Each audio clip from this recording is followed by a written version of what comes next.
Hey guys, मैं हूं आपके साथ सचिन मेवाड़ और हम पढ़ रहे हैं एंशिएंट हिस्ट्री यानी कि प्राचीन भारत के इतिहास के बारे में।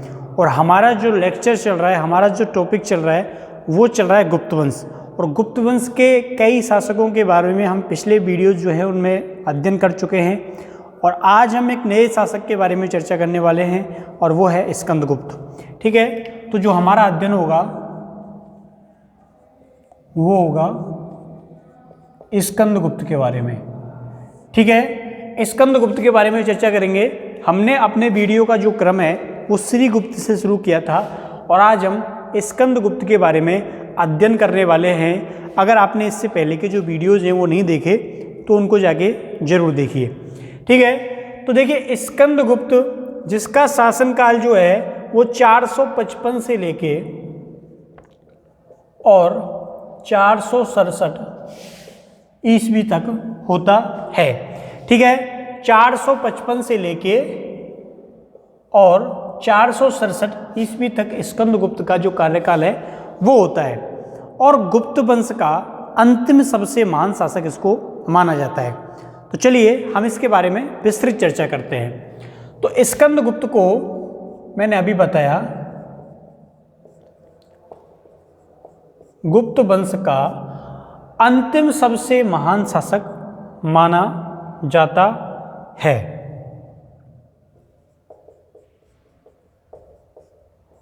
अंतिम महान शासक माना जाता है। ठीक है, इसके अलावा इसके बारे में एक लाइन और महत्वपूर्ण है कि जूनागढ़ अभिलेख में उल्लेखित है कि सभी राजकुमारों का परित्याग कर लक्ष्मी ने स्वयं स्कंदगुप्त का वर्ण किया था। ठीक है, ये कहाँ लिखा हुआ है? ये जूनागढ़ में लिखा हुआ है, जूनागढ़ अभिलेख। जूनागढ़ अभिलेख में ये बात लिखी है कि लक्ष्मी ने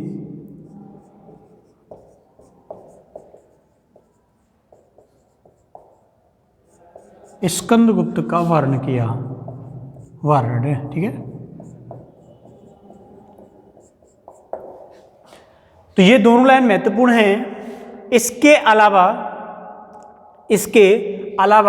इसके जो सिक्के प्राप्त होते हैं उन पर भी लक्ष्मी का अंकन मिलता है। सिक्कों पर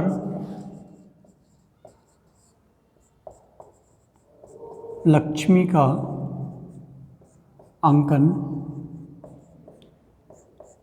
मिलता है। ठीक है, बात समझ में आई?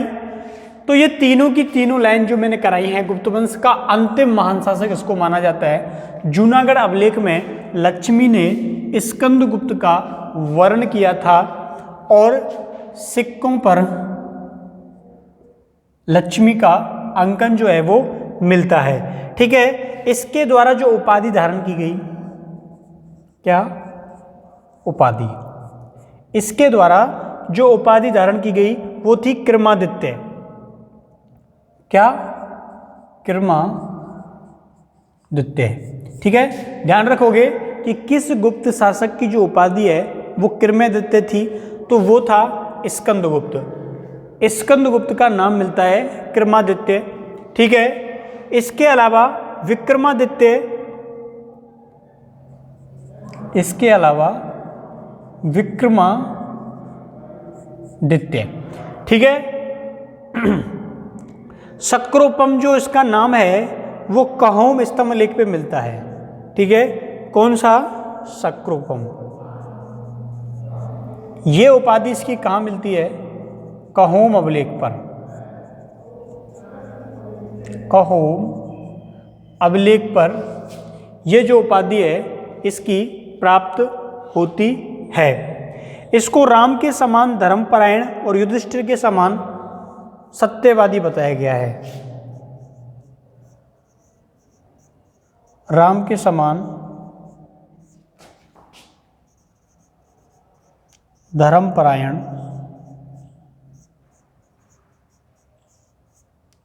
और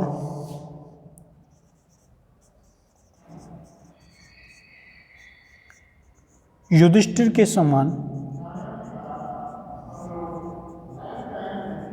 सत्यवादी। ठीक है, किसके बारे में बात कर रहे हैं? तो ये जो चर्चा हो रही है वो स्कंदगुप्त के बारे में हो रही है। स्कंदगुप्त के लिए इन शब्दों का प्रयोग जो है वो किया गया है। ठीक है, कहाँ किया गया है? सूपिया स्तंभ लेख में ये बात बोली गई है। सूपिया स्तंभ लेख, ये बात कहाँ बोली गई है? तो ये बात सूपिया स्तंभ लेख में ये बात बोली गई है। ठीक है, बात समझ में आई? चलिए, इसको गुप्त वंश का एकमात्र वीर भी कहा गया है। इसको गुप्त वंश का एकमात्र वीर भी कहा गया है। ठीक है, इसके अलावा इसके अलावा प्रज्ञावान सम्राट, प्रज्ञावान सम्राट, तो ये इसके बहुत सारी उपाधियां मैंने आपको बता दी हैं, आप इनको नोट कीजिए। इसकी उपाधि क्रमादित्य, विक्रमादित्य, शक्रोपम, ठीक है, राम के समान धर्मपरायण, युधिष्ठिर के समान सत्यवादी, गुप्त वंश का एकमात्र वीर और प्रज्ञावान सम्राट इसको कहा गया है। इसको नोट कीजिए, फिर हम इसको मिटाते हैं, रफ करते हैं। ठीक है,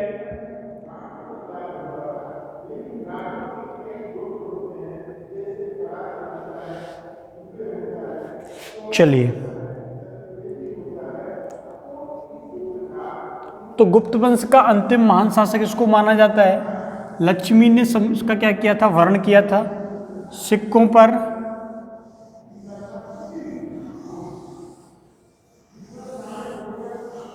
लक्ष्मी का अंकन है और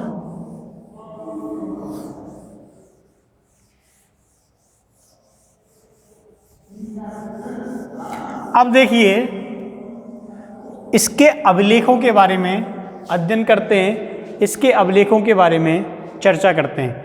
ठीक है, तो अभिलेख, ठीक है, स्कंदगुप्त के अभिलेखों के बारे में हम अध्ययन कर रहे हैं कि इसके समय के सबसे महत्वपूर्ण जो स्तंभ लेख हैं, जो अभिलेख हैं, वो कौन कौन से हैं। ठीक है, तो सबसे पहला जो नाम आता है वो आता है जूनागढ़। किसका नाम आता है? जूनागढ़ अभिलेख का नाम आता है, जूनागढ़ अभिलेख। आप सभी को मालूम है कि जो जूनागढ़ अभिलेख है ये कहाँ पे है? सौराष्ट्र में है। सौराष्ट्र कहाँ पड़ता है? गुजरात में पड़ता है।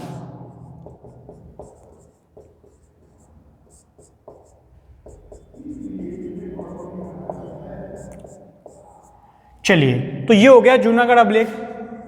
अब दूसरे की बात करें तो भीतरी स्तंभ लेख है। ठीक है, कौन सा है? भीतरी स्तंभ लेख। भीतरी स्तंभ लेख। और जो भीतरी स्तंभ लेख है ये कहाँ है? गाजीपुर यूपी में है। गाजीपुर यूपी में पड़ता है। ठीक है, तो कहाँ पड़ता है? गाजीपुर यूपी में पड़ता है। कौन सा? भीतरी स्तंभ लेख। इसके बाद हम तीसरे की बात करें तो कहोम स्तंभ। कौन सा? कहोम स्तंभ लेख। ये कहाँ पड़ता है? तो ये पड़ता है गोरखपुर में। ठीक है, कहाँ पड़ता है? गोरखपुर में पड़ता है। और गोरखपुर भी कहाँ पड़ती है? यूपी में पड़ती है, आपको मालूम होगा। गोरखपुर,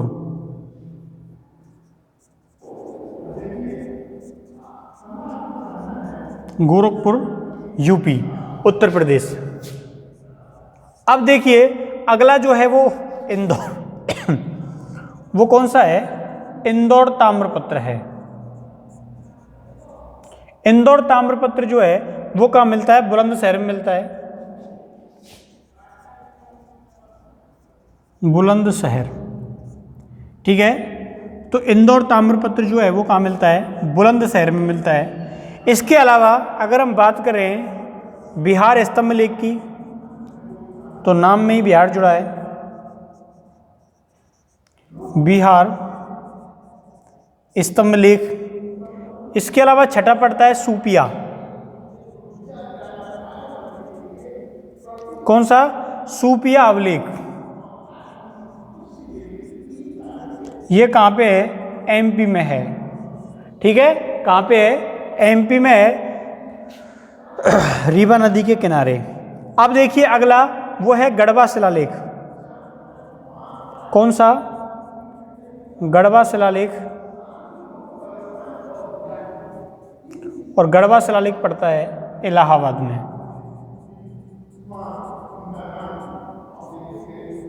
कहाँ पड़ता है ये? इलाहाबाद में पड़ता है। तो ये आपको समझ में आए ना कि जूनागढ़ अभिलेख सौराष्ट्र में, भीतरी स्तंभ लेख गाजीपुर में, कहोम स्तंभ लेख गोरखपुर में, इंदौर ताम्रपत्र बुलंदशहर, ठीक है, बिहार स्तंभ लेख सूपिया अभिलेख एमपी, और गढ़वा शिलालेख कहाँ है? इलाहाबाद। ये इसके क्या हैं? अभिलेख है। जूनागढ़, भीतरी, कहोम, इंदौर, बिहार, सूपिया, गढ़वा। बात समझ में आई? चलिए मिटाते हैं इसको और थोड़ा आगे चलते हैं और इनके बारे में थोड़ी थोड़ी जानकारी जो है उस पर विस्तृत चर्चा करेंगे।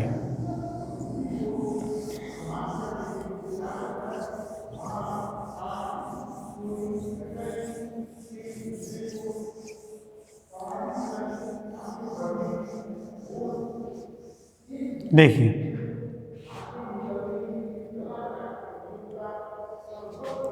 जूनागढ़ जो अभिलेख है ना, इसमें लिखा हुआ है कि इसके द्वारा जो हूण हैं उनको क्या किया गया था? परास्त किया गया था। ये बात कहाँ लिखी है?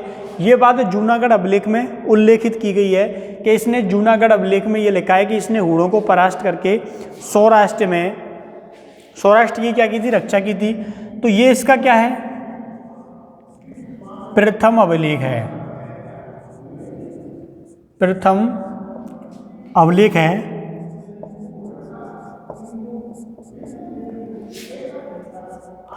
इसमें हूणों को परास्त करने की बात की गई है।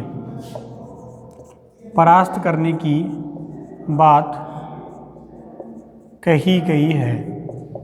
ठीक है, तो हूणों को परास्त करने की बात जो है वो इसके द्वारा कही गई है। इसके अलावा ये जानकारी मिलती है कि एक समय पर जूनागढ़ अभिलेख से जानकारी मिलती है कि एक समय पर जो सुदर्शन झील है इसका क्या टूट गया था? बांध टूट गया था।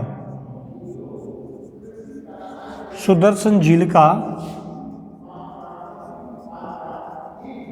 बांध जो है वो टूट गया था। तो इसका क्या कराया गया?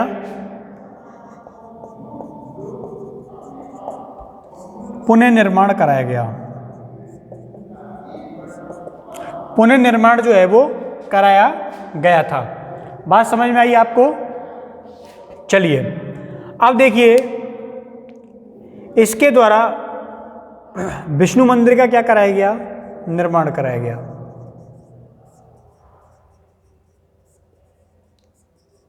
विष्णु मंदिर का निर्माण कराया गया।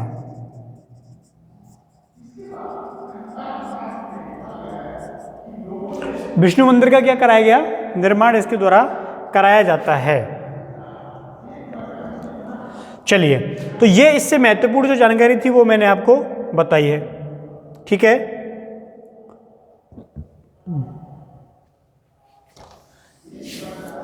इसमें यह बात भी लिखी है कि इसके समय कोई भी व्यक्ति जो था वो परेशान नहीं था, दुखी नहीं था। ठीक है, किसी के द्वारा सताया हुआ नहीं था। ये बात भी जूनागढ़ अभिलेख के अंदर लिखी हुई है। ठीक है, चलिए अब हम थोड़ा आगे चलते हैं और चर्चा करते हैं कि इसके समय पर क्या हुए थे? हूण आक्रमण हुए थे। लेकिन हम इसके प्रशासक के बारे में बात करते हैं। किसके बारे में बात करते हैं? प्रशासक के बारे में बात करते हैं कि इसके समय का प्रशासक था वो कैसा था।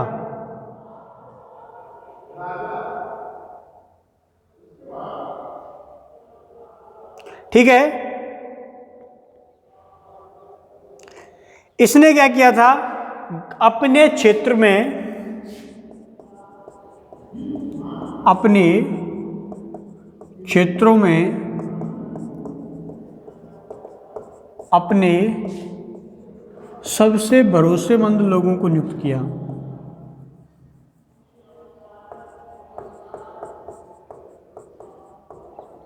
भरोसेमंद लोगों को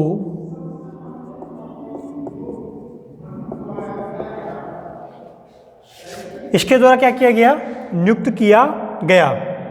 ठीक है, स्कंदगुप्त के स्वर्ण एवं रजत सिक्के प्राप्त होते हैं। स्कंदगुप्त के स्वर्ण एवं रजत प्रकार के सिक्के प्राप्त होते हैं। क्या होते हैं, इसके सिक्के प्राप्त होते हैं। कैसे सिक्के प्राप्त होते हैं, तो स्वर्ण और रजत प्राप्त होते हैं। इसके समय पे जो स्वर्ण मुद्राएं हैं उनमें क्या की गई, मिलावट की गई, मिलावट की गई। और जो स्वर्ण सिक्के थे, स्वर्ण जो सिक्के थे वो 144 ग्रेन के बनाए गए। कितने ग्रेन के, 144 ग्रेन के सिक्के इसके समय बनवाए गए। ठीक है, राजलक्ष्मी प्रकार की स्वर्ण मुद्राएं जारी की गई। कैसी, राजलक्ष्मी प्रकार की स्वर्ण मुद्राएं जारी की गई।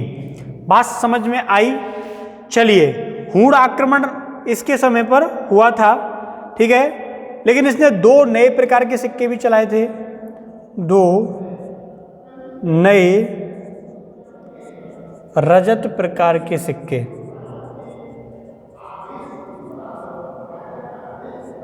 ठीक है, एक का नाम था नंदी और दूसरे का नाम था वेदिका। इसके द्वारा 2 नए प्रकार के सिक्के चलाए गए, एक का नाम था नंदी और दूसरे का नाम क्या था, वेदिका। बात समझ में आई। तो 2 नए रजत प्रकार के सिक्के इसके द्वारा चलाए गए, नंदी और वेदिका प्रकार के सिक्के चलाए गए। तो ये इसके क्या हो गए, सिक्कों के क्या हो गए, प्रकार हो गए। और इन सिक्कों के ऊपर इसकी जो परम भागवत और क्रमादित्य की उपाधि मिलती है। क्या उपाधि मिलती है, परम भागवत और क्रमादित्य। परम भागवत और क्रमादित्य प्रकार की जो उपाधि है वो इन सिक्कों पर प्राप्त होती है। ठीक है, परम भागवत और क्रमादित्य। बात समझ में आई। चलिए अब थोड़ा आगे चलते हैं और इसके समय के आक्रमणों के बारे में थोड़ी चर्चा करेंगे कि इसके समय पर जो हूण आक्रमण हुए वो किस प्रकार के थे। ठीक है, प्रशासक को मैं मिटा देता हूं।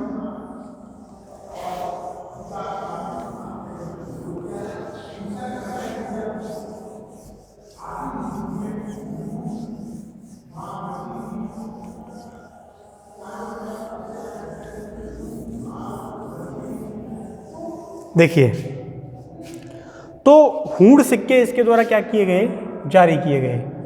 क्या, हूण सिक्के इसके द्वारा क्या किए गए, जारी किए गए। जैसे ये क्या थे, हूण क्या थे, मध्य एशिया के थे। हूण जो थे वो क्या थे, मध्य एशिया के। अरे हूण सिक्के नहीं, हूण आक्रमण लिखना था यहाँ पे। ठीक है, सही कर लेना, हूण आक्रमण। ठीक है, जो हूण जो थे वो क्या थे, मध्य एशिया की एक बब्बर जाति थी और इसके द्वारा क्या किया गया, आक्रमण किया गया।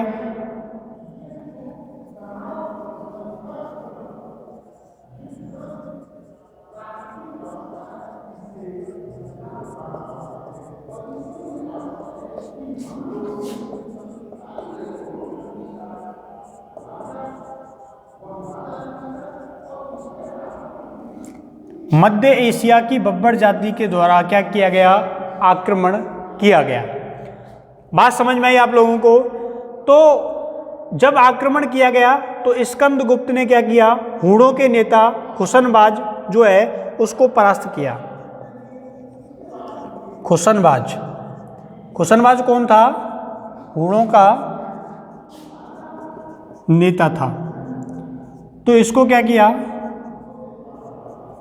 परास्त किया। ठीक है, इसको क्या किया? परास्त किया।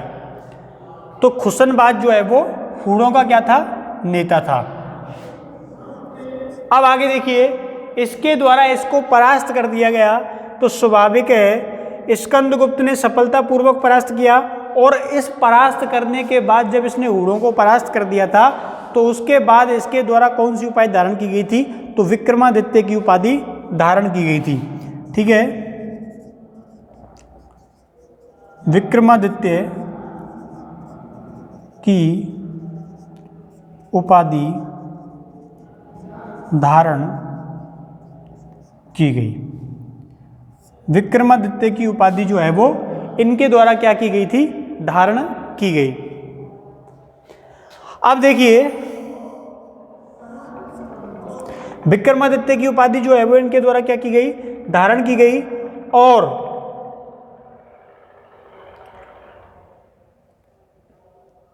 मालवा पर इसके समय क्या हुआ था? आक्रमण हुआ था। मालवा पर वाकाटकों का आक्रमण।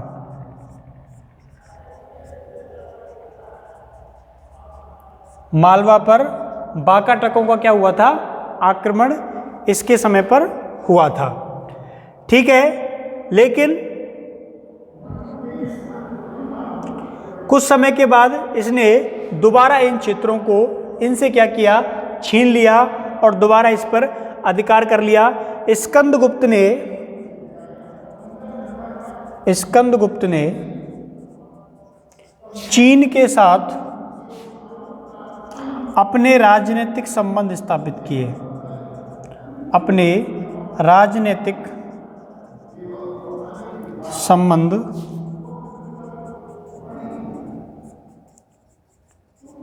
स्थापित किए। ठीक है, इसके द्वारा चाइना के साथ क्या किया गया? अपनी जो पॉलिटिकल रिलेशनशिप है वो क्या की गई थी? स्थापित की गई थी। बात समझ में आई? चलिए, एक लास्ट पॉइंट जो है वो इससे जुड़ा हुआ है कि 466 में राजपूत जो राजदूत होते हैं ना, उनको चीन के सम्राट के दरबार में इसने भेजा था। कब? 466 ईस्वी। क्योंकि यहाँ पे क्या है, 467 तक इसका शासनकाल रहता है और 466 ईस्वी में अपना राजदूत चीन के दरबार में भेजा। ठीक है, चीन के दरबार में भेजा। समझ में आई ना बात? तो कहाँ भेजा? चीन के दरबार में भेजा। कब भेजा?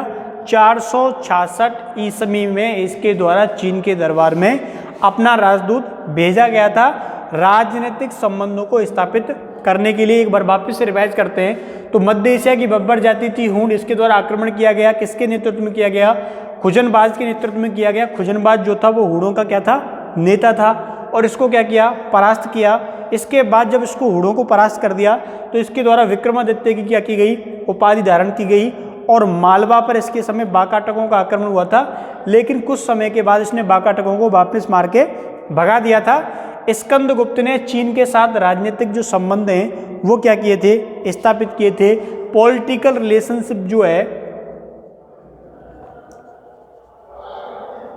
इसके द्वारा चाइना के साथ क्या की गई थी? स्थापित की गई थी। और इसी पॉलिटिकल रिलेशनशिप को बनाने के लिए 466 में इसने चाइना के जो उस समय के राजा थे उनके दरबार में अपना क्या भेजा था? राजदूत इसके द्वारा भेजा गया था। सांग नाम के राजा थे और दोनों ने एक दूसरे को भरोसा दिया था कि हम जो हैं एक दूसरे का क्या करेंगे? सहयोग करेंगे, ताकि जो विश्वास है वो क्या बना रहे। तो इसलिए स्कंदगुप्त जो है वो गुप्त वंश का क्या माना गया? सबसे अंतिम महान सम्राट। इसके बाद के जो शासक हैं वो आप लोग समझ सकते हैं, जब ये महान सम्राट बन गया तो इससे बेहतर शासक तो वो नहीं होने वाले। तो आने वाले शासकों के बारे में मैं अगले वीडियो में चर्चा करूंगा, निष्कर्ष करेंगे। ठीक है, उम्मीद है ये लेक्चर आपको पसंद आया होगा, समझ में आया होगा। तो मिलते हैं कल यानी कि नेक्स्ट वीडियो में। अगर आपको ये पसंद आया है तो चैनल को सब्सक्राइब करना ना भूलें, लाइक कीजिए, कमेंट्स कीजिए, अपने सवाल क्वेश्चन पूछिए। तो मिलते हैं कल नेक्स्ट वीडियो में, तब तक के लिए थैंक यू, धन्यवाद, बाय बाय।